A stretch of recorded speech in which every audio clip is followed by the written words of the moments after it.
Welcome everybody. I declare the council meeting open. Do we have any apologies? Councillor Frost. Councillor Frost? Okay, Move that. can someone move that we seconder? Yeah. All those in favour? Aye. Thank you. Do we have any declarations of interest? Or conflicts of interest? We'll move on to, we've got a late item or any other urgent business. We do have a late item. Has everyone seen that? We'll need someone to. Oh, so you need the resolution to accept the late item. Yep.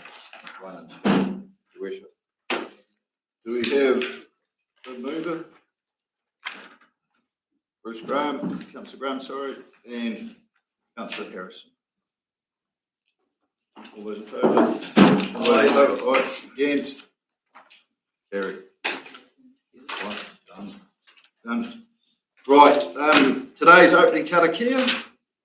I'd like to welcome Anna. We're mixing it up to do today's karakia. It's the first for Anna. Lovely. Whakataka te hau ki te uru, whakataka te hau ki te tonga, kia mā kina kina ki uta, kia mā taratara ki tai, I hea ki ana te atu kura, he teo, he huka, he hauhu, ti hei, hau. Thank you, Anna. It was lovely. Really lovely. Right, we'll move on to public forum. Now we have Chris Comer from the Clinton Clydevale Resilience Group. Chris, would you like to come up to Austin and welcome?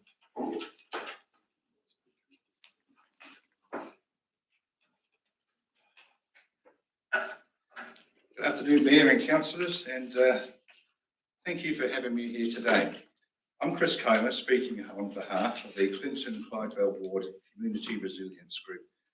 We're a group of locals who care deeply about our community and want to make sure that we're ready for whatever comes our way. Although this group has only been formally together for about 4 months, the idea behind it has been around for many years. Locals across the Clinton Clydevale Ward have talked about the need for a coordinated, community-led resilience group, something that reflects the reality of living in a rural ward where distances are long, services are very limited, and weather events can cut us off very quickly. Over the past few months, that long-standing idea has finally come to life. And for this, I would like to acknowledge the hard work of Clinton resident Nikki Stevens in getting the idea floated in the community and her enthusiasm in getting the ball rolling. The Clinton Clydevale Ward is a proud rural area, but our geography and infrastructure present unique challenges. We face risks from severe weather, flooding, power outages, and of course the wider AF8 alpine fault threat. Unlike urban centres, our communities cannot rely on immediate external support. We must be self-sufficient for at least 72 hours and ideally longer. Through consultation and feedback, residents have consistently asked for well-equipped hubs run by trained volunteers. The Council's own Our Place Clinton Community Plan identified priorities such as sustainable, vibrant communities, improved facilities, and resilience planning. And our CRG is stepping up to deliver on those priorities at the grassroots level. We're now an incorporated society and have been registered as a charity, which enhances our opportunities to seek funding and grants. Our group is made up entirely of volunteers spread across the whole Clinton Clydevale Ward, which is, as you know, encompasses Clinton, Clydevale, Waipahi, Wairara South, everywhere. It's approximately 2,000 square kilometres, with a population of less than 2,000. Our biggest strength is the range of skills and expertise in our members. Farmers, business owners, first responders, retired professionals, long-time community leaders, Each person brings valuable knowledge that strengthens our ability to plan and respond. Even though we're a new group, we've already completed a significant amount of work. We've developed a business plan and strategy, which you have before you. This plan outlines our goals and structure and priorities and the long-term steps needed to build genuine resilience, not just on paper, but in practical ways that our community can rely on. We recognise the importance of keeping our community informed and connected, and that's why the Community Resilience Group is currently developing an official website and social media channels. These platforms will provide up-to-date information and resources and opportunities for residents to get involved. They share feedback and stay prepared. Once launched, they will serve as vital tools for communication, especially during emergencies, ensuring everyone in our ward can access the support and updates that they need. We've aligned our work with the National Emergency Management Framework: reduction, readiness, response and recovery. For reduction, we've mapped our vulnerabilities and planning for disruptions to power, water, communications and fuel. Readiness, well, we're hosting workshops, building neighbourhood networks and slowly equipping our hubs with essential supplies. Response, we'll coordinate volunteers and deploy backup systems when events occur. And for recovery, well, we'll support households, the wider community and civil defence staff with shared resources and clear processes. We've already experienced what happens when power, water and communications are disrupted. Some households manage, others need support, and when the roads are closed or damaged, outside help can take a while to reach us. That's why we've spent our time building strong foundation, hosting workshops for community hub management, mapping community resources, identifying gaps that need to be filled. But also now we need practical, reliable equipment to support the community during long isolation, backup power, alternative communication, essential emergency supplies, and available fuel supply to help us through. So today we're asking Council to support us in 3 areas, and you'll be pleased to know it's not for money. Number 1, recognition. We ask Council to formally acknowledge that the Clinton-Clydevale Ward Community Resilience Group as a trusted partner in local emergency preparedness. Number 2, collaboration. We seek ongoing communication and coordination with Council, particularly in civil defence planning, infrastructure development, and ensuring that our community-led initiatives align with district-wide strategies. And number 3, we request assistance in accessing funding opportunities and building connections with relevant agencies, enabling us to secure equipment and tools essential for genuine resilience. Above all, we ask for the Council's endorsement, which will strengthen our ability to attract and secure our resources and our community needs. We aren't here to replace emergency services or Council roles. However, we will support them when required. Our aim is to build on the strengths of our rural communities, where looking after each other is a way of life, and to assure that we have the tools, the training and the organisation to do that effectively during big events or long disruptions. So on behalf of all our volunteers, thank you for listening and supporting the work that we're doing. We're looking forward to working alongside Council to build a safer, stronger, more resilient future for everyone in our ward. Thank you. Thank you, Chris. Very informative delivery there. And we fully appreciate what you're trying to achieve. We're still front of mind after the experience we've had just recently. I'll go to the floor to see if anyone has any questions for Chris. Rog. Well done, Chris. I think this is a very good document and could be a very good blueprint for other communities. Absolutely. In our district. So I think you're doing a really good job there getting this underway, and I do understand the support you want from us. And in my view, I think it should be forthcoming. So, well done. Thank you. Councillor McDonald. Yep. Thank you, Your Worship. Yep. Chris, you're just confirming the 3rd request there. So just you're looking for your group is looking for endorsement from council to make it a lot easier to apply Yes. for grants and things. So, yeah, something official. And, Yes, basically, endorsement goes a long way with national funding applications. There's another community resilience group in Napier Hill, and their application for grants is available on the website, and it's quite clear in their application that endorsement from council goes a long way in funding applications. Yeah, it tends to lend weight significantly. Your Worship, just a question. Good afternoon. I'm just interested in the connection between this resilience group and Otago Civil Defence. Yeah, we work closely with Otago Civil Defence. Jason regularly visits us, gives us training sessions on hub operations at the Clinton Hall, and we keep him up to date with everything that we're doing. So we're in very close connection with Otago Emergency Services. And I was just noting, is there an existing community resilience guide for Clinton by itself under that system? And is this designed to replace that? Well, it's not really designed to replace it. We will need to update that community resilience guide. It's outdated. And it's just something that we haven't got to yet. We wanted to get our infrastructure in place first before we moved on to the other administrative work. Right. So that will serve in the meantime, but we will have one that's better. Thank you. No further questions from the floor? I've got a question. Chris, I just don't know where, and I need to seek guidance here at the moment, and possibly we don't have that as of today, but where this will fit in with the overall emergency management in Otago. I know you've been talking to Jason, but I wonder if it's been conveyed to the next tier.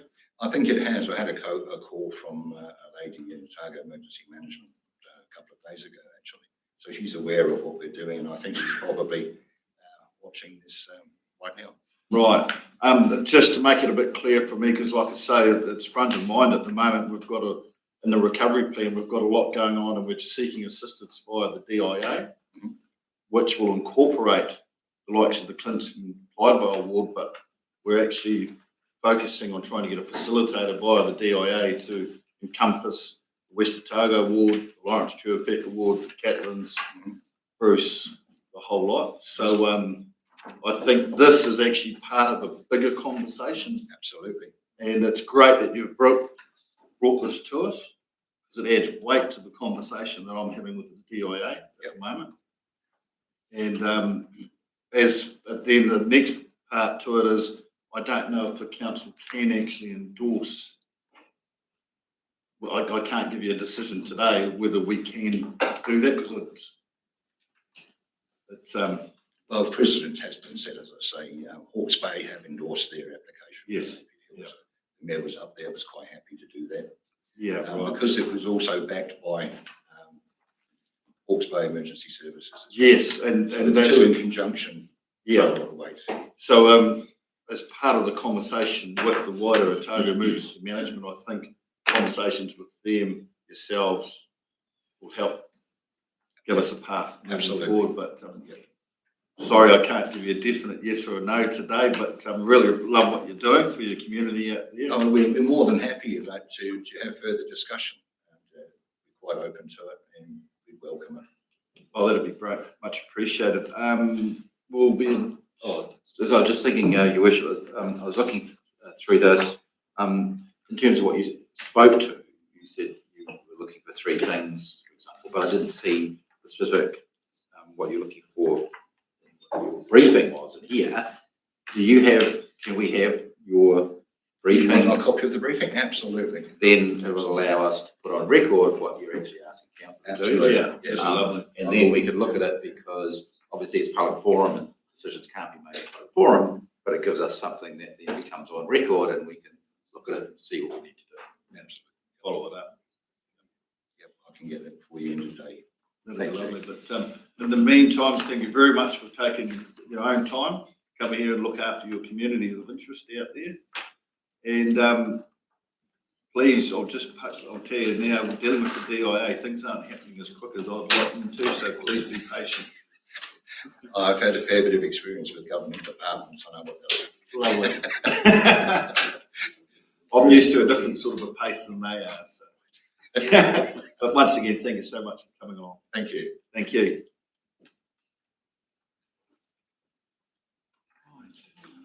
Okay, and we'll move on to item number 1, page 5, financial carry forwards report, and this item's for decision.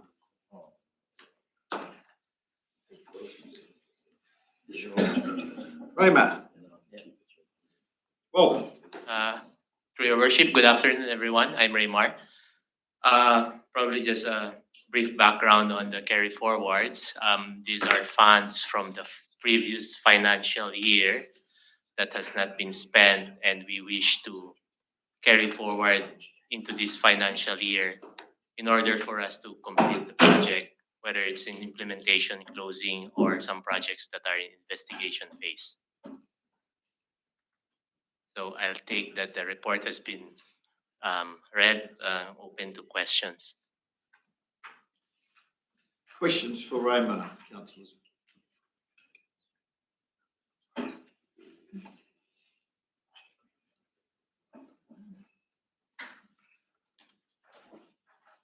Councillor Kettle.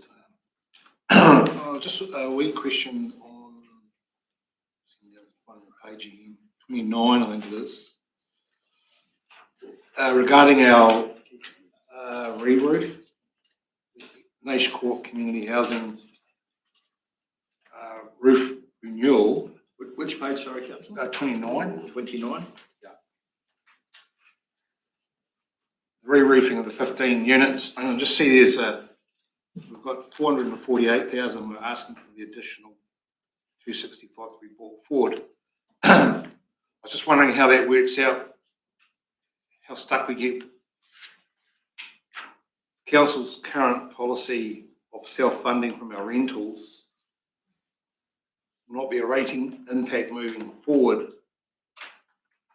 When I grab those figures, spending 713,000, it creates about and with the rates increase for the next rating year, it equates to like a $75 increase to stay neutral and paying the roof insulation job. So how do we navigate around that when we've got a policy of 6% increases? Through you, Your Worship, I think that's why we've also said that it'll need to be reviewed at the next LTP. So, because in one particular year, it's like just a change of timing when we were spending the money. We'd already budgeted to spend it the following year. So we're going to have to relook at the projected rental increase as part of the LTP process.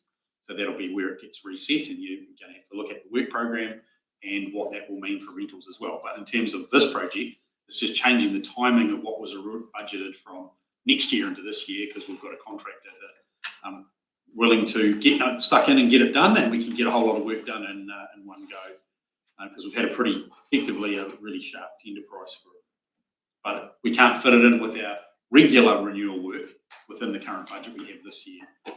So there'll be the routine upgrade renewal work done next financial year, but there won't be funding in that for an improvement project like we're doing at Nash Courts at the moment. Yeah, so where does the shortfall of the money come from? It's meant to be cost neutral as a policy. It stays in that account, and then because we'll have the increase the following year, it's just a change in timing of when that capital would be spent. So if there's a shortfall, it stays in that account, and then we deal with that through the LTP process. But the rental increase the next year on what we were projecting should mean that evens out. The only issue is whether we allowed for enough for our rates increases through that period. So that's where we have to look at that through the LTP process again. So Raymar, the capital budget's 448. To undertake the roof renewals and the normal capital upgrade works, an additional 265. So you're seeking an additional 265 on top of the 448 to do the roof. No, sorry, to be clear, we're asking to bring it forward. We're not seeking an additional. We're asking to bring next year's capital budget, reduce next year's capital budget by that amount, and bring it forward into this year. When people move out of those units, that's when Delwyn does them up, because obviously you're not interrupting the tenants when you do it that way. So that also covers things like oven, hot water cylinder renewals, all those sorts of things. Yep. So there's about 100 to 120k a year of renewals that get done as of course. So in terms of doing those renewals and the capital upgrade, that total amount is why we're asking for it to be brought forward. So what's the actual amount to fix the roof? 7. Doesn't say anything in here about the cost. Well, the reason we didn't put the actual amount in there is because otherwise we would have had to move it to public excluded, because it's actually a tender price. Oh, right. But what we can tell you, and it will come through in the report when it comes through to Steve, the actual tender price is around 50% of the quantity surveyor's estimate for the work. So we've got some pretty sharp pricing, and that's what we want to. So we were originally going to pull it back and only do 8 of the units, but because we've actually got a really sharp price, we think it makes sense to do them all at once and have that disruption on site once rather than splitting that over 2 years.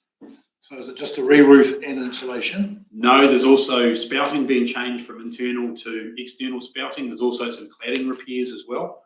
So there's other minor upgrades, but it's being done in a way that what is not included, because there was a significant additional cost, was to lower the roofs, but they are going to be fully insulated. At the moment, we can't insulate the roofs because it's a skillion roof, but part of this project is to insulate them going forward and get rid of asbestos roofs and replace them with a different product, obviously. Can't put asbestos back anyway. So there's cladding repairs as well, another minor upgrades.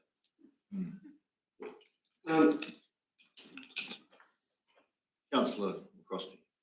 Item 6, at the bottom of page 29, your emergency recovery work for the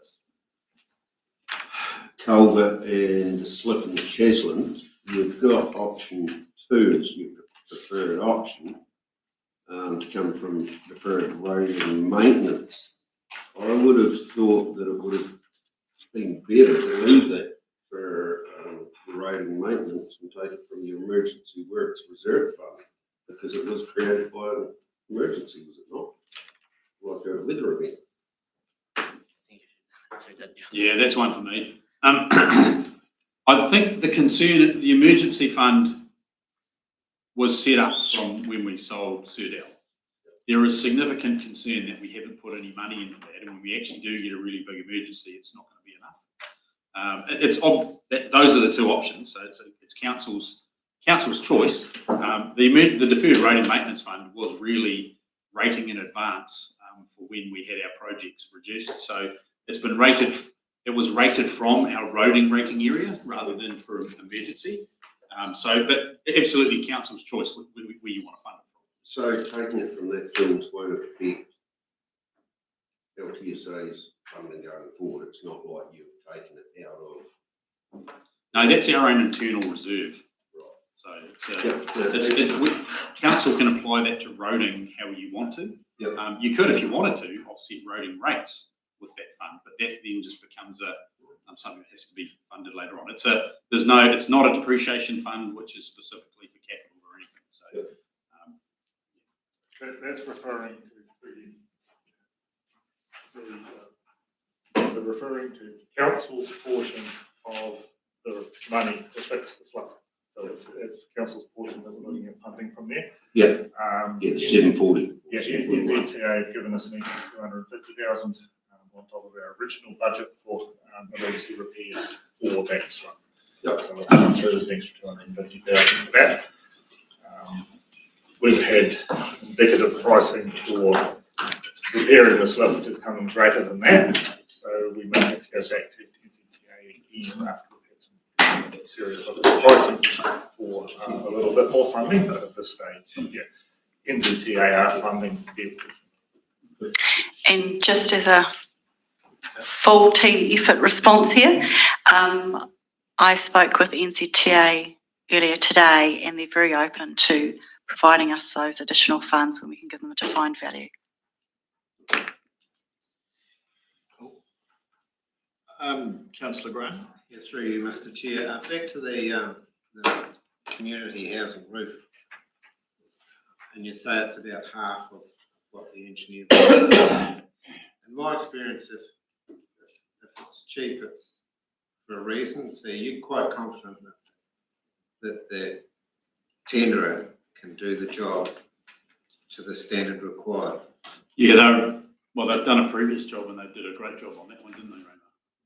They did the Toshvale roof replacement. Oh, And plus, that's also the our process in the tender evaluation also ask and scrutinize those values and compare to other tenderers and the previous experience we had. So, yeah. It's a local contractor, we know their work and they've done a great job for us before. But through you, Worship, just to reiterate, we're still in the evaluation process. We haven't done awarding yet, so it is commercially sensitive.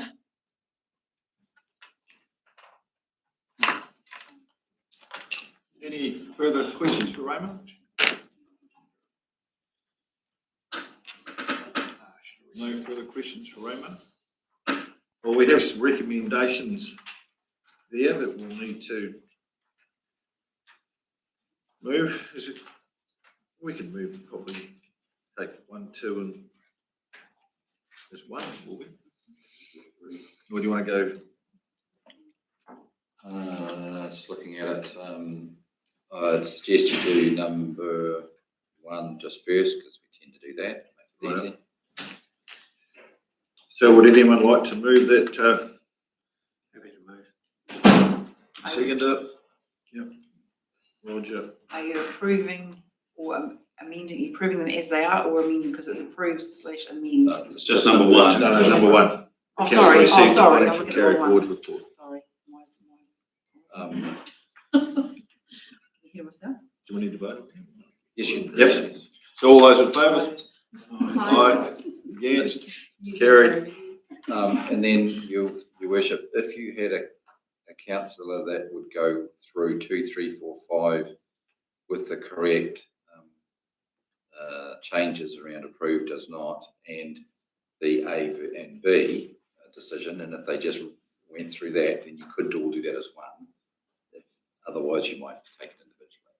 But if someone could come forward simply through 1, 2, 3, 4, 5, A or B, we could do it that way. Yeah. You've got to move a. Let's attack this, shall we? I'm prepared to move that recommendation 2 that we approve, recommendation 3 that we approve, recommendation 4 that we approve, and recommendation 5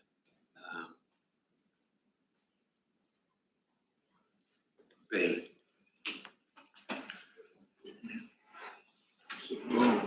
Councillor Frosty will second that. Any further discussion?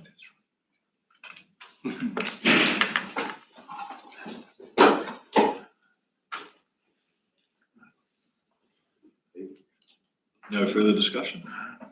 Too easy. Yeah. All those in favour? Can Aye. you show of hands, please? Sorry. Unanimous. It's unanimous, that's all right, just to make sure. Yes.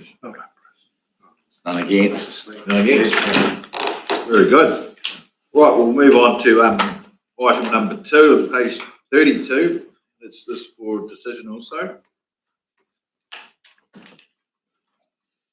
Right, so I can speak to that, Your Worship. So I'll take the report as read. This is just a minor amendment to the commitment agreement for Southern Waters, and the minor amendment relates to the original agreement had been it included Waitaki as well, and there were costs apportioned equally amongst the 4 councils. Obviously, Waitaki is not part of that now, but additionally to that, Central Otago is proposed to be the paying authority and basically pay the lot and of the transition, which Remember, that's budgeted to be up to potentially $8.1 million. And that would be a cost that would pass to the CCO. So it's a much simpler transaction for us. They've got the debt headroom, so they're not needing to worry about that as much. So it just seems a logical proposal and a logical amendment. So, but the councils have to approve any amendments to that commitment agreement. So that would be it. I'm happy to take any questions you wish. Questions for Steve, councillors? Your Worship, not a question, but I think it's just a straightforward thing. It's just, we need to do it and get on with it. So I'm happy to move both recommendations. Do I have a second? Councillor Harrison. Further discussion? I was going to comment. Councillor Graham? Yeah, look, I see this as nice and clean, and there's obviously checks and balances in there that we don't get ripped off. Pretty straightforward, as you say. Clean, move on. Thank you. Councillor Catherwood? I'll just make the comment that I'll abstain from approving this, just because I voted against our council joining the CCA, so it's just for consistency for myself. I'll be abstaining from supporting this. Thank you for your transparency. Any further discussion? So we've got a mover and a seconder. Yes. We'll go to the vote. All those in favour, say aye. Aye. Aye. Raise your hands. Raise your hands. Yep. So, except for Councillor Catherwood and currently Councillor McCrosty. Any against, your worship? Any against? So Councillor Catherwood and possibly abstains. You abstaining, councillor? They'll be abstaining. Okay. Thank you for that. Now we have another item here, item number 3 on page 49 for a decision item. Steve. Yes, again, it's mine, your worship, but before we do so, I'm a bit remiss. I forgot to mention at the start of the meeting that Richard is here, and he has asked if he could take in action photographs of council.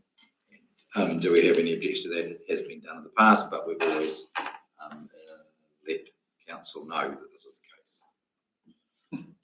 Does anybody need to pop out and brush their teeth? Or? Do you hear? Yeah. I've known I would have worn a tie. Mainly your front side. Does anybody East side. Yeah. Does anybody have any objections with the papers request? No. There's an answer, Richard. Fine. Okay, so item number 3, your worship, which is the delegation for the appointment of the Southern Waters Establishment Chair. So we have had previous updates to council on progress of the establishing the Southern Waters CCO and the various work streams that are in place that staff from the 3 councils are working on. One of those work streams is the governance work stream, which is more of an action for the elected members to work through decision making around the governance structure for the CCO. One of the important elements of the governance structure of the CCO is the board of directors, and an important element of the board of directors is obviously the chair. One of the really important things and lessons learned for setting up these sorts of CCOs and transitioning to such an entity is the need for early recruitment of an establishment chair. So that would be the board of directors chair for the CCO. It is not suggested that this is that we're talking about recruiting the board of directors. That is a decision for a different time. The entity itself isn't yet set up. But in working through all the various work streams, And additionally, in terms of facilitating the governance decision-making that's necessary amongst the three councils, which is quite complicated to work through, having an establishment chair already in place would be, or basically, we believe, essential for to make that process successful. And it has to be done pretty early. The issue is that the decision-making around setting up the board of directors is for councils in that sense. But in a timing sense for the recruitment of the chair, unless we had an extraordinary meeting and the other two councils did the same to discuss the individual, the CVs and their individual recruitment process for that chair, unless we did that, which hasn't been set up, the alternative was that actually the mayors played the pivotal role or the instrumental role in selecting and recruiting the establishment chair. Right? So progress has been made on that, but no final recruitment appointment or decision can be made unless it's made by you or you delegate to the mayor to make that decision. So for the reasons stated in the report, again, it is suggested that the appropriate and logical process would be for you to delegate to the mayor. But at the end of the day, it certainly would become more complicated, but it's within your rights to make a different decision should you choose to do so. I'm sure His Worship, who's been involved in the process, can also elaborate on the process to date. Obviously, they're in a current recruitment situation. No decisions have been made, but being in such a situation is obviously we have to be careful of confidences and things like that, right? So none of that can be provided in public at this point, but certainly an update on things and also the view of the mayors, including our mayor, on the process and the necessity for the decisions to be made can certainly be expressed today. I'm here to answer questions as to the report or anything else. I think hearing from His Worship as well would also be useful on the need to do this and why we are needing to do it this way. That's putting you on your spot, that Your Worship. We didn't talk about this before, but it's happening. This handbook, I must get someone to write this handbook for this role. So yeah, if you go to page 51 in the agendas, you'll see the two, there's more detail there on the two options. We held interviews with, as per the report, there was 19 applicants. We held interviews with 4 successful. We narrowed it down to 4. By Jose, we're very, very fortunate. There was a high level of expertise out of the 4 candidates. But as you know, there can only be one. We have identified one that we would like to proceed with. We think they will be a very good fit for our community, not just the Clutha District community, but the Gore and Central Otago communities. We believe that they will all be the right fit for our communities. Some of the motivations, it was quite interesting because for those who didn't know, I wasn't in favour of the CCO.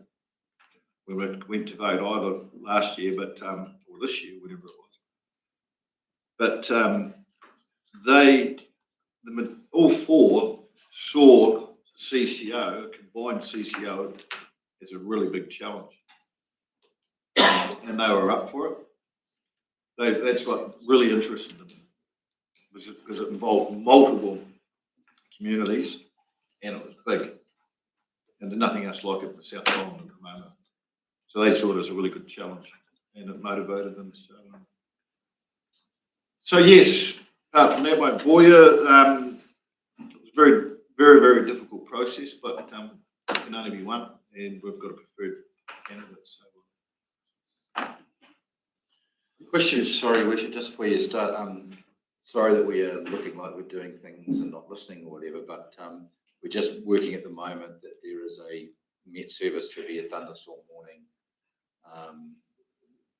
Pretty much Waihola in the next 15 to 20 minutes. We're just making sure comms is up to play and working behind the scenes to get that information out there as fast as we can. It's not just a warning, they've detected it through the radar, so they know what's happening in that area. So just excuse us, we won't interrupt what you're doing, but we're just making sure that things are happening as a result. Right? So, and if comms needed to take things out of the room, they can take things out of the room.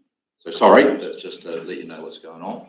Appreciate that. It wouldn't be the first time we're experiencing this in this room. Recent Councillor Crosby, do you need to go out and check in with home or anything at the moment? Should be right. Keep your phone handy.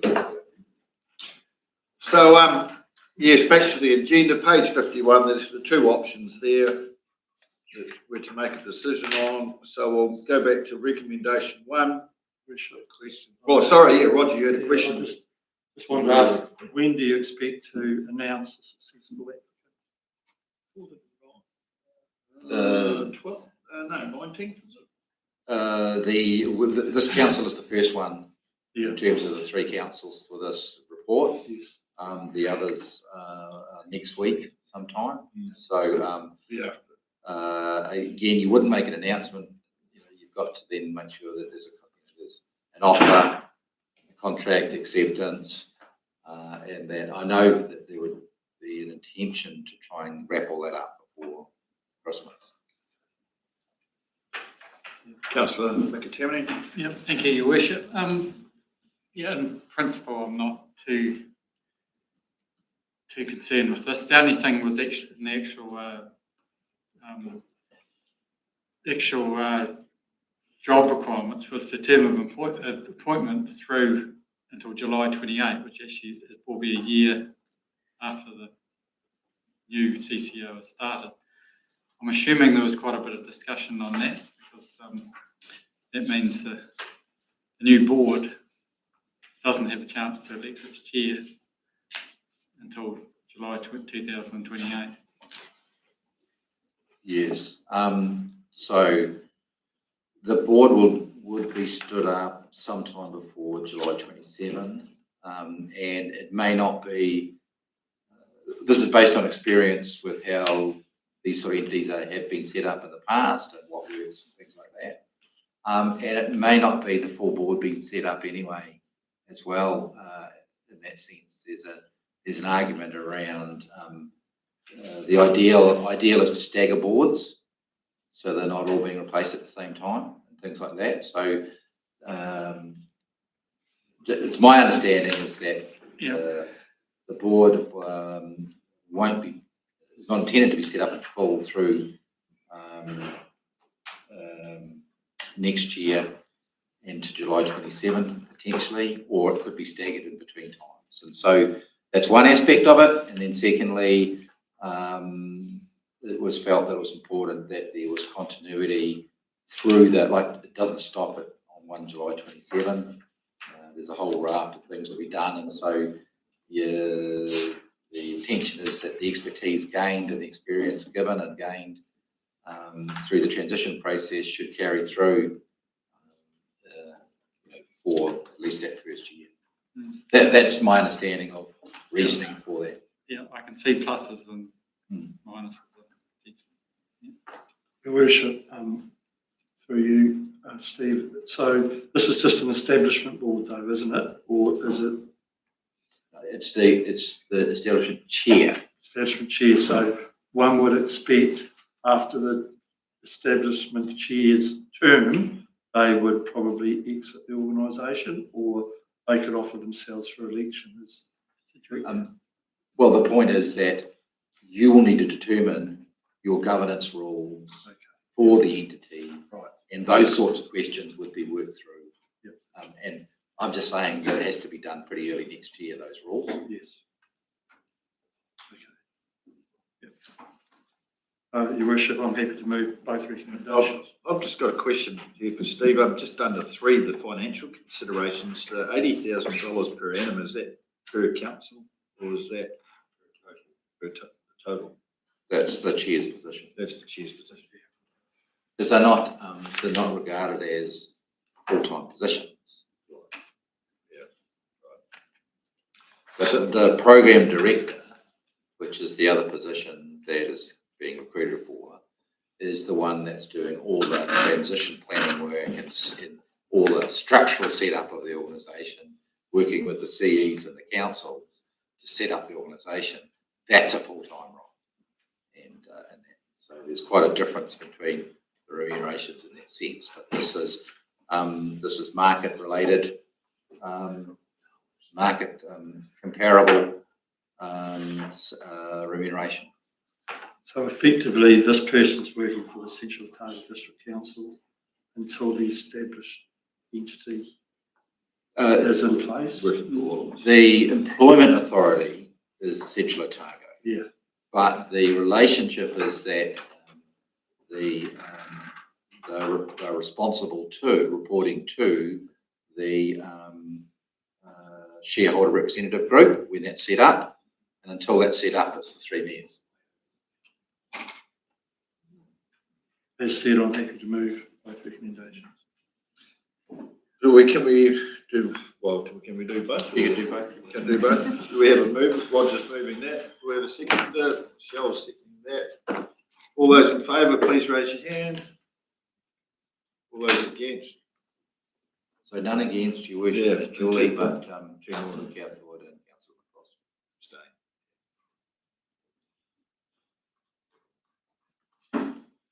Very good. We'll move on to item number 4, page 66 of your agendas. Item for Jules. Thank you, Worship. We'll just probably clarify a couple of points that there are a few amendments that still require to be made to that for the restructure and also the finance team. So that will be made under Steve's delegation because it's under the delegation, below the delegation levels that council approve. And the only other thing is that the financial delegation 6D under level 1 should be no limit because it's actually effectively no limit because it's a greater than amount. So it'd be much clearer just to change that to no limit under D6 of the financial delegation. What page for the councillors was that? I have to jump out to a different one. Yeah, I've got it here. Steve can tell you the page. Other than that, happy to take any questions. Can I just say also further on that one too, in the actual report, Appendix B, I said they were highlighted in yellow. They're not, they're actually in red. I changed my mind about that. So it's page 44 of the separate delegations manual attachment, and it's line D6. Award contracts, noting that it's within approved delegated budgets and contract prices, then that amount should be no limit because the limit is the approved budget. And the only person who is at level 1 is the chief executive.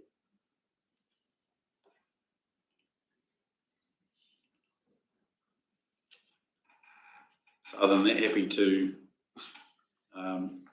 work through that, discuss any other issues. The only other one we have discussed previously, but we haven't flagged it on this one, is whether you want to have a limit on the number of committee members on rural water scheme committees. At the moment, there's no limit, there's a minimum, but it has been discussed in some areas whether there should be a limit. So you don't end up with potentially unwieldy sized committees. Just throwing that in the discussion. Yeah, because it has been raised by a couple of councillors. So now's your chance to debate that if you want to discuss it or not. We will have our triennial re-election meetings for our rural water scheme committees next year, so they'll be coming up as well.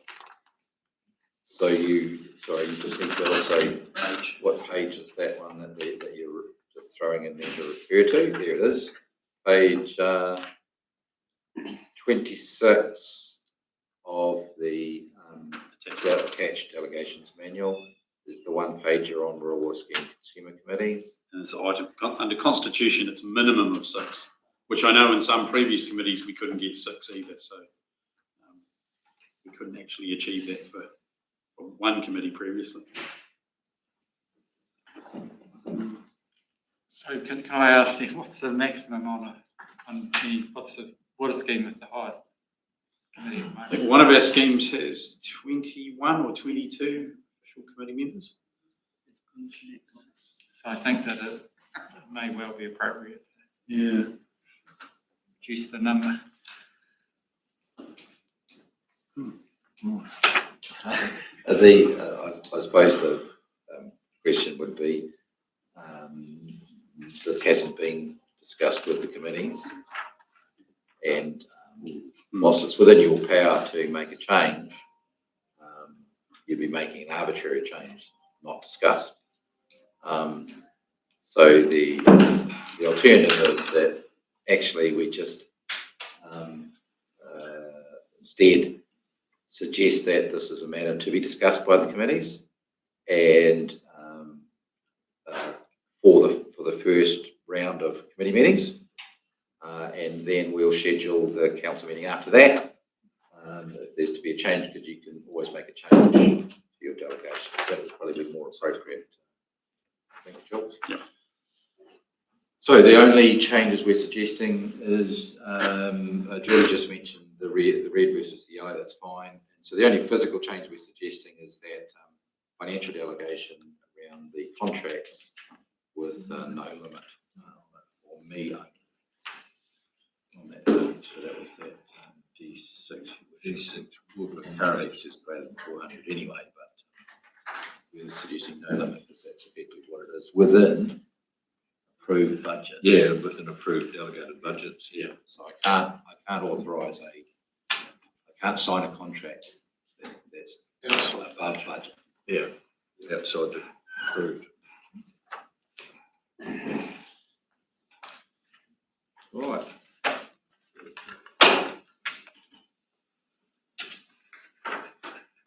Any discussion? Would someone like to? Well, we could take one and two together. Yeah. I suppose the other thing we didn't highlight at all, Your Worship, was that this does fully reflect the new portfolio structure. And we basically had to delete all the old committees and craft up how this fits. But we're very clear, portfolios are not committees. So everybody, all the committees and subcommittees we have that's in there now are reporting to council. That has to be how it officially is. But it's supervised by the portfolio, so that's how we bring that in to it. That'll be the major change. Yeah.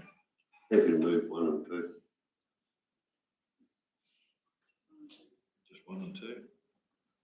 Seconded for that. Yeah, I'll second Councillor Graham. All those in favour? Aye. Against? Carried. Unanimous. Unanimous, yeah. Recommendation number 3. Do we move it?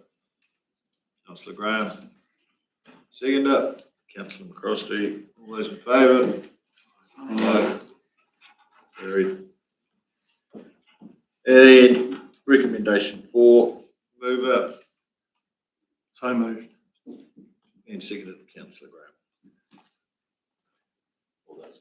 All those in favour? Aye. Aye. Carried. Right. Over the page, to page 68, item number 5.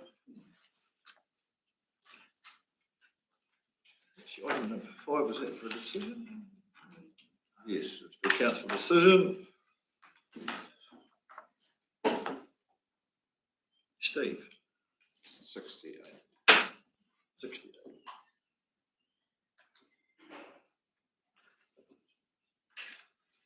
Well, the policy team were there. I mean, we, through Your Worship, we discussed this at the open workshop, so it was in public, and this is just I don't think it's anything inconsistent with what was discussed at the workshop, and it just puts into action what it is that we expected, that we need to be doing submissions because the big deadline is between February, right? I suppose the only other thing, staff, would be there's 2 submissions that we have to do, isn't it, by the 20th? This was written before we had this other discussion, so it's not just the simplifying local government, it's the rates cap one. Is that the 20th as well, or is it which other one? Yes. Rates cap. So in terms of the rates cap, currently the rates cap submission is a targeted submission, and currently only LGNZ, I believe, have been asked to provide. So LGNZ will circulate their submission, or they intend to circulate their submission, I believe, at the moment in early January on the rates cap. However, LGNZ, in the latest correspondence I've seen, are pushing for councils to be able to submit directly to the government, but I don't believe at the moment councils like ourselves have actually been asked to submit. Perhaps just thinking about it, perhaps recommendation 2 could be amended so that we're just not as specific, that we just make it more general, that we bring back to council a report and recommendations on possible council position and submissions,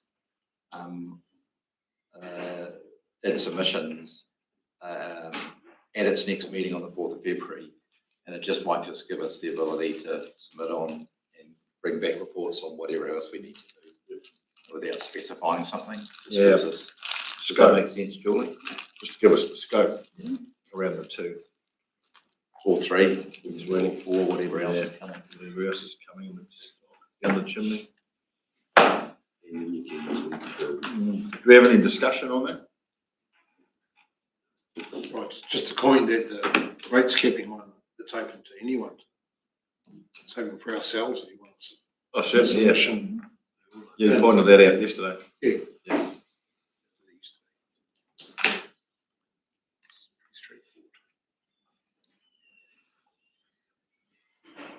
Councillor Kennedy. Happy to move those recommendations. Thank you. Seconded. Councillor Cross. All those in favour? Aye. Against? Carried. And that's on the basis of the amended recommendation. Yeah. Thank you. Page 70. Item number 6. This is for Julie. This report is just a follow-up to your wonderful induction program that got interrupted by that lovely weather event. So just to highlight what has been now since completed and I'm just highlighting what is yet to come. So you will have all read it anyway. So the health and safety hui will be held. Christina will schedule that.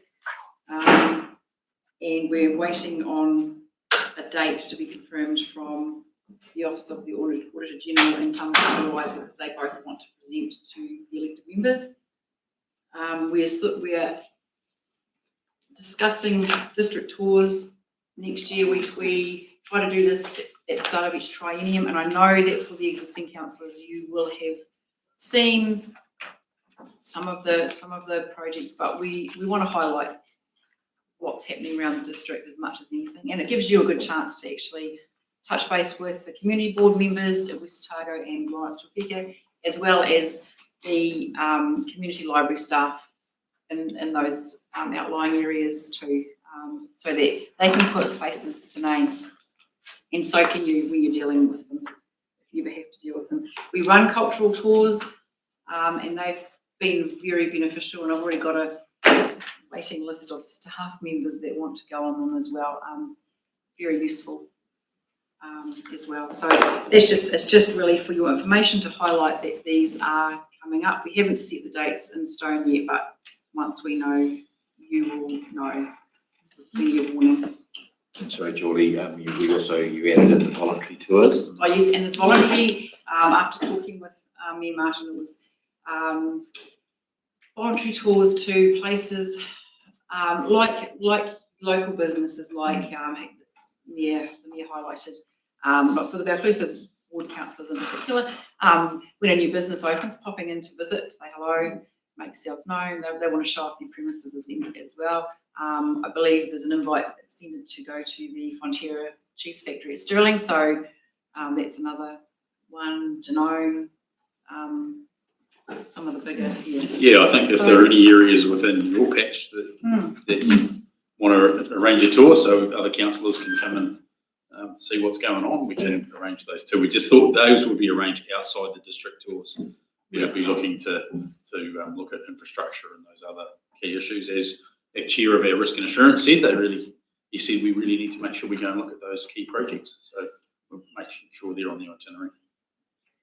And through discussions with Julie, I thought, well, possibly with, introducing a bit more council only time, that could be part of our council only time that we could pop in to see these new businesses that have opened locally here in Clutha, the cheese factory, and just the way we can have a bit of time together and yak and go and see what's going on. Nice and handy to town.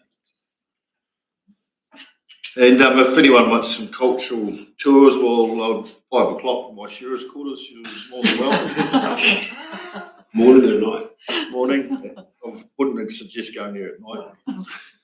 Breakfast included, your Yeah, worship? breakfast is included. Is the arch? Yeah, we'll go to the Arches. The new business we've got going to check.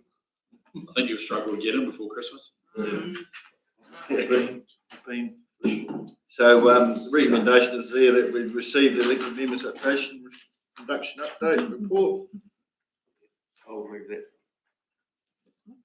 Councillor Smith, Councillor Harrison, all those in favour, aye. Carried. So, Right, now we move on to the late item. We're going to slip that in here. Late item number 1, you've all received. So, is Mike here? It was. Did you slip here? So, Ivan, I can do it. It's not a problem. So it's the late item 2, Cross Recreation Centre, Your Worship. That's the one. That's the one.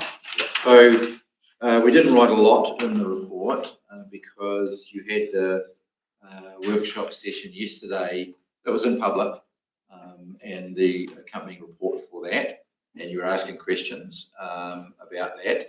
What we have done in terms of report is tidied it into what is actually being asked for and limiting it to be what it is being asked for based on that discussion for the emergency funding request. So when we talked about it, it was the potential for up to $40,000, but they did have applications in the pipeline that would be determined in January, and the value of $20,000 was mentioned at the time. So this talks about providing certainty of the up to 40,000, but also provides the release of 20,000. So there is that, and we've also identified a fund that's actually probably a more logical fund to use than the surplus investment fund. That there actually is a reserve for the sports ground reserve fund, and it's funded in the same way as a cross-rec centre, so it would match that in terms of the use of that fund. So that's what we were suggesting rather than the surplus from the investment in this instance. But otherwise, happy to answer any questions. Here he is, there's Mike. I just did it for you, Mike. Sorry.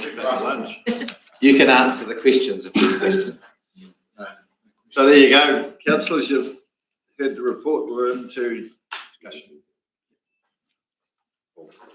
Questions, discussion. Councillor. Yeah, through you, Mr. Mayor. Look, this is one of our top level assets. Huge asset as far as young people and getting them active and peer support old people. So we need a bit of a boost at the moment. I fully support this. And, hey, they may not need it all. So. Thank you for that, Councillor Graham. Any more questions or discussion? Your Worship, I'd just like to reinforce what Councillor Graham said. It's one of our key infrastructure community facilities, and they obviously need a hand. So I once again, I'll be supporting the motion. Yeah, well, I'd just like to add, it's just a unfortunate time of the year with the summer break, school holidays are just kicking off, and the thought of the facility not having its doors open over that period is, well, we won't think about it that way. So on that note, would someone like to move number one? That we received the report. Seconder, Councillor Harrison. All those in favour, please raise your hand. Aye. Aye. None against. Right, do we have a mover for recommendation number 2? Councillor Graham. Seconder, agreed. Council agrees. Yep. And Councillor Harrison, second that. AB Agrees to and the sports ground reserve fund. to A, B and C. So that the council agrees to A, B and C. Yeah. Yep. So we have a mover and a seconder, so all those in favour, please raise your hand. Everybody. Unanimous. Thank you, Your Worship. Right. Well, to the administrative side of things. The administrative side of things. I just love it when things just flow. Leadership. Well, there's no waffle going on either. Get on with it. Good. Right, item number 7, prepared by Julie. Am I right? Just the confirmation of the council minutes. Happy to move. Happy to move. Councillor Catherwood, do I have a seconder? Councillor McAtamney. All those in favour? Aye. Unanimous. Item number 2. Page number's the next item, Julie. 78. 78. Heading to the back page. You were. Risk and Assurance Committee. Minutes. For noting. Yep. Any move? So moved, Councillor Catherwood, seconded Councillor Kennedy. All those in favour? Aye. Unanimous. Page 91. 91. I'm not in a hurry to get there. Lots of minutes. So moved. Get from motion. So moved, with the Both target community meeting. recommendations. Both recommendations. Do I have a seconder? Councillor Cotton. All those in favour? Aye. Unanimous. 3. Gosh, we're moving at pace. Lawrence, We're moving at pace. 2 days of council. Yeah. What? Page 103. Lawrence Tuapeka Community Board minutes. So moved. So moved, Councillor Cotton. Seconded, Councillor Kennedy. Both recommendations. Both recommendations. All those in favour? Carried. Unanimous. 112. Unanimous. Youth Council minutes. Hannah McCleary. Moved. I'm for a minute. Harrison is. Yep. All those in favour? Aye. Aye. Unanimous. So you're on 117. Mayoral report. Is that time already? Gosh. You're not really that busy, eh? No. Living the dream. So in front of you is my mayoral report, which I prepared, not Anna. Actually, I have been quite busy, haven't I? That might be why Mum gets so toey.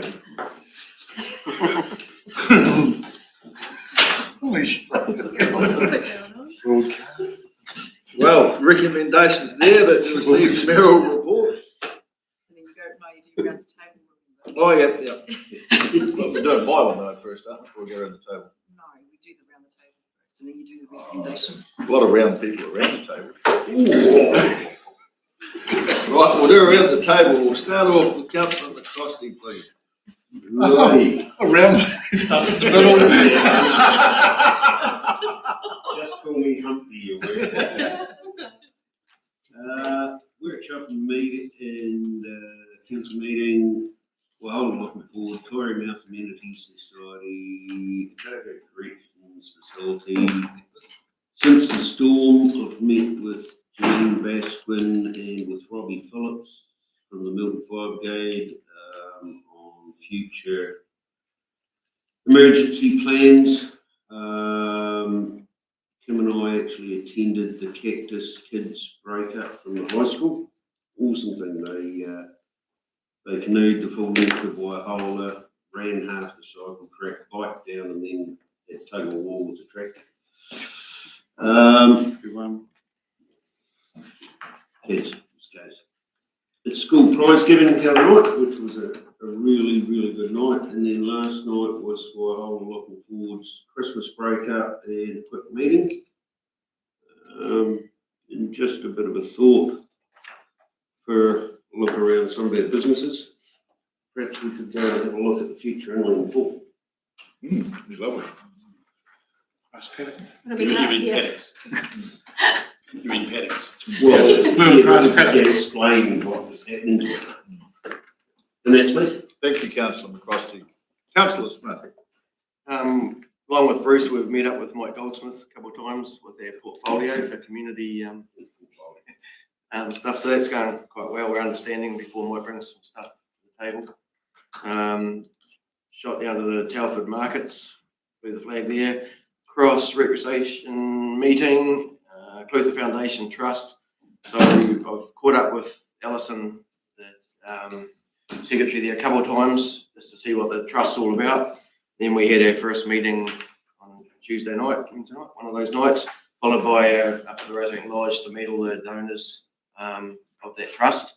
It's quite amazing. I don't think a lot of people know about it. So they actually want to come and present to council next year what it's all about. Tuesday was a couple of extra meetings with the rec centre, and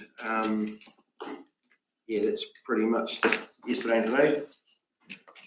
Thank you, Councillor Smith. Councillor Catherwood. Yeah, council workshops, citizenship ceremony, local area school prize giving which you attended as well, which was great fun to attend. Plenty of local swimming pool committee meetings, looking forward to fundraising, so I'll be bringing the hat round at the start of the next year. Local hall committees, community group meetings, and just popped in on the way back through a couple of days ago. Not quite finished the new toilet block. Stopped for KP, it's well worth a stop and have a look at the great work that the community group did with council together, bringing a great project. Is it public open? Yeah, it's all open. They're going to do. There's a couple of finishing touches with a drinking fountain they're looking at, but no, looking real sharp. So feedback coming through. Down there. Thank you, Councillor Catherwood. Councillor Harris. I attended the Zone 6 meeting in Dunedin with Bruce and Jock. It was really interesting, getting to meet a lot of different people. Obviously, we did the risk insurance meeting. I went to the Kaitangata Promotions Group meeting where we got to hear from Jess from Clutha Foundation, which was good. Attended the Toot for Taka, which was amazing. I got to sit in the ute while the little children ran and gathered food. So that was with the Youth Council. I also attended the Youth Council meeting. And the Re-Get Through meeting with Olivia and Dean. That was good. Also attended a webinar on the local water done well, which I found very interesting. I had Christmas dinner with the Youth Council, also float meetings, and then combination in the market day where I dressed up as a Christmas tree for the parade. And it was very hot work. And obviously, yeah, market day, council work yesterday and today. Good effort. Well done, Councillor Harrison. Councillor Kennedy. Apart from workshops, citizenship, attended 2 community boards have had their kick-off for their meetings for the year, so that was nice. Had an infrastructure portfolio meeting. I've had the first one. We've got one on Monday coming. Attended the last AGM that I need to attend for Cruiser House First, who I sat on for quite a number of years, and with the change of structure and the turning into a trustee, we don't have a representative on anymore. And got to do my first speaking engagement and Cruiser Awards. Did really well. Threw me in the deep end. It was a real full of young people and 80 certificates later. I'm sure your hand was sore from signing all those certificates. Yeah, it was a great night and well presented by Cruiser Development. Yeah, it was an awesome night.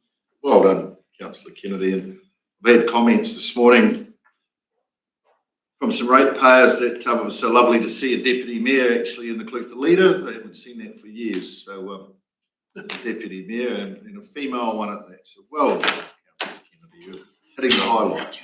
On being a female, being a leader. Deputy, What now? by being deputy mayor and being a female deputy mayor. Great. Your worship, we start just following on from that.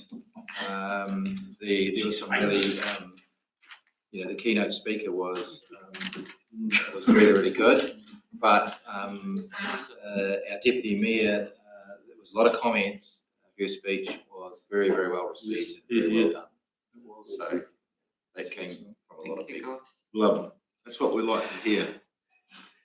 Thank you for that, Steve. Councillor McAtammany. Yep. Yeah, after 3 years, I've just realised I can go back in my diary and find out. So, have you changed or changed you? I didn't done in the previous month. Yep. So, but the best thing I did, we had a very good night with Jock at the Warra South Gold Star Fire Brigade night for Jacob Morris Walter, who actually done 50 years. Yeah. Warra South Fire Brigade, and had an attendance rate of something like 99.6. Yeah. Wow. It was amazing. On that side, it was really lovely. Yep, it was a great night. Forward portfolio meeting. I had to do the Telford graduation or welcome there. Southern Waters Council Executive meeting. Clinton Clivevale Pomahaka Water Scheme meeting. Balmoral Chuapika Water Scheme meeting. Clinton Community Group meeting. And that's about it, I think. Yeah. Yep, that's all I can see. So that was a really amazing night that night in Te with the Gold Star. But to speak, I said to the chap, I was 10 years old when he started the Fire Brigade. Thank you, Simon. Councillor Graham. Right. Infrastructure portfolio meeting. Zone 6, which was, Zone 6 really. November 20th risk insurance, community service portfolio, Kai promo. Looking forward to the Targa Museum one tomorrow. But and I did a mayoral relief fund Zoom. The highlights have been the trade awards, and we just keep saying you did a good job, Michelle. But I also had the pleasure of judging the show queens on the 28th and 29th. And, that was an experience. Lovely people. Yep, that's me really.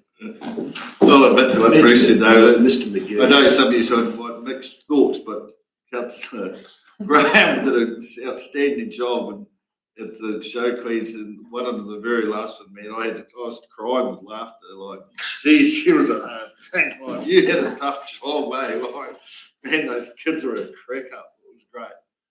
It was good. And please make sure you get out of the museum tomorrow too and return. Councillor Cotton.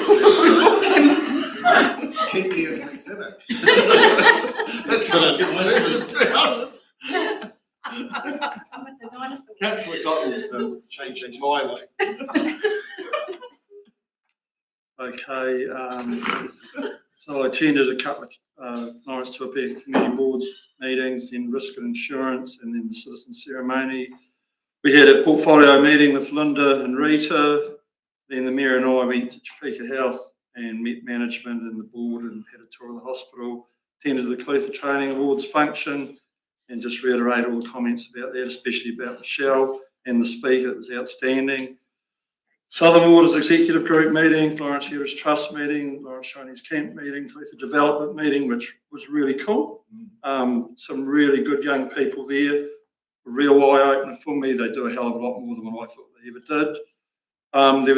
There was a pre-Balmoral Tuapeka Water Scheme meeting that was a Zoom meeting. Donna and I had a chat. We were the only two left when I come on. Had the Balmoral Tuapeka meeting about the public excluded staff.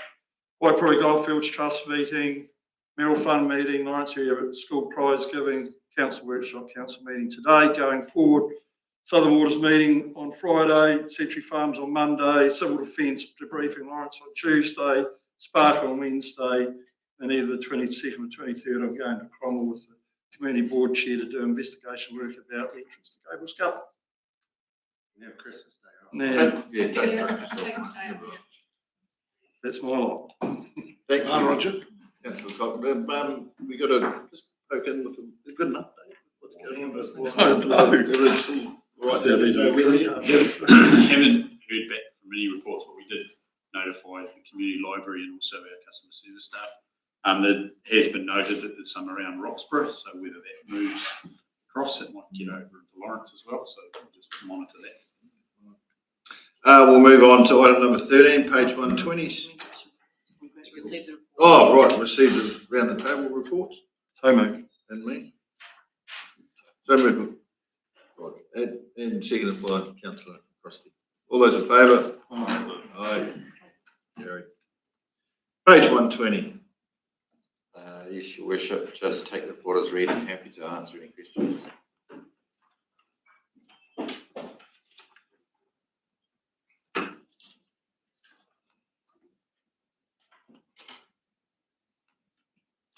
Any questions for Steve? So your only other update, Your Worship, is the thunderstorms look to be heading towards Dunedin rather than south to us. How's it going from that way? It's going from out to sort of right to Waipori up to Dunedin. Is the projected path. Councillor Brown? Yeah, just a bit concerned with the verbal abuse towards the youth councillors. Where did that occur? Under the health and safety. That was at the Two for Tucker, wasn't it? Yes, Yes, yes, it was. I think it was to Lily, if that's what you're talking about. Yeah. All right. Just a A- repo. It was sorted. Sorted. I believe so. It was in the report. Were you reading it? Page 123. 123. 123. Yeah, follow page 123 on the health and safety. Oh, okay. Rates related. If that's what it was, because there was a bit of sterling, wasn't it? Yeah. I think it's, we might be getting a little bit confusing because it's talking about rates related, because my understanding was it was at the Two for Tucker event. That was my understanding, but if it wasn't, then it'll be a different one again in that sense. And we also dealt with a complaint directed at us on the same event, which we have addressed. But that's the one that I'm aware of. I'm not sure if there was a separate one in there, but I can only think it's the same one. I only think it's the same one because really the youth council doesn't get to be in the public arena or eye in any normal way, other than if they go to those sorts of events, right? So I think that's what we're talking about. There was someone took exception to the fact we were doing the toot for tucker and using council vehicles and tooting and things like that, and took exception at that, which we've addressed. But in doing so, I think there was certainly there's this allegation of verbal abuse as well.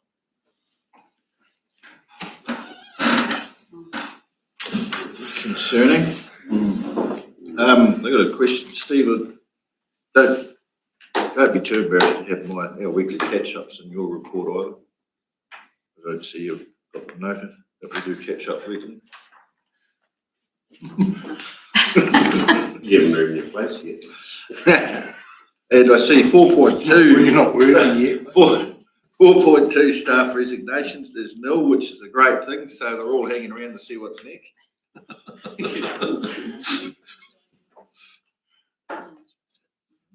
Any further questions for Steve? Just right at the bottom, Steve, an incompatible pipe for chemicals.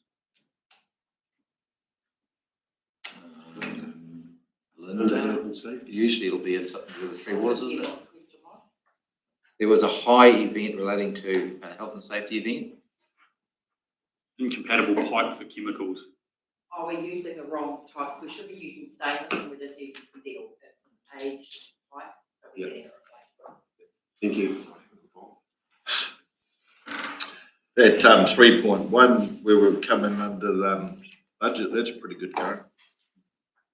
For contract 908. When are they actually? So Donna, that's the Union Street, Milton Sewer and Stormwater Pipeline upgrades. Just a question. When are they scheduled to do that? In the new year.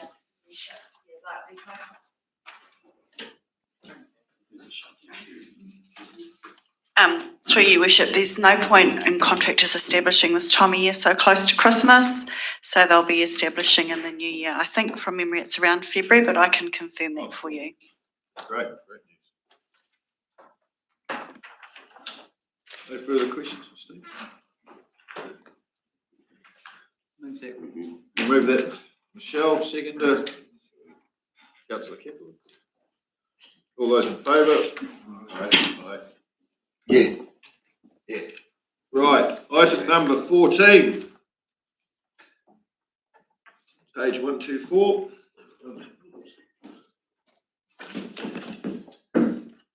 Just take it as read. Your Worship, this Alan has been around some time, as some of you will know. So he's come back to help us out because we've got a staff member on long-term sick leave at the moment. But that's supported by ACC, so we're not paying much and it balances out in this instance, but it certainly helps out with the workload being a member down. So it's nice to have someone like Alan to be able to help us out. That's just.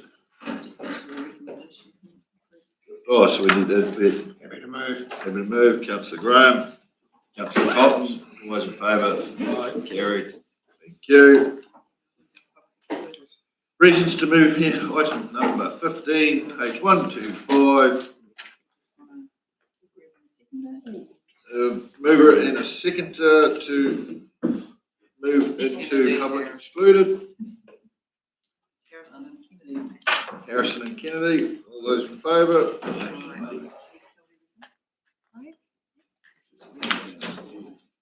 Yeah,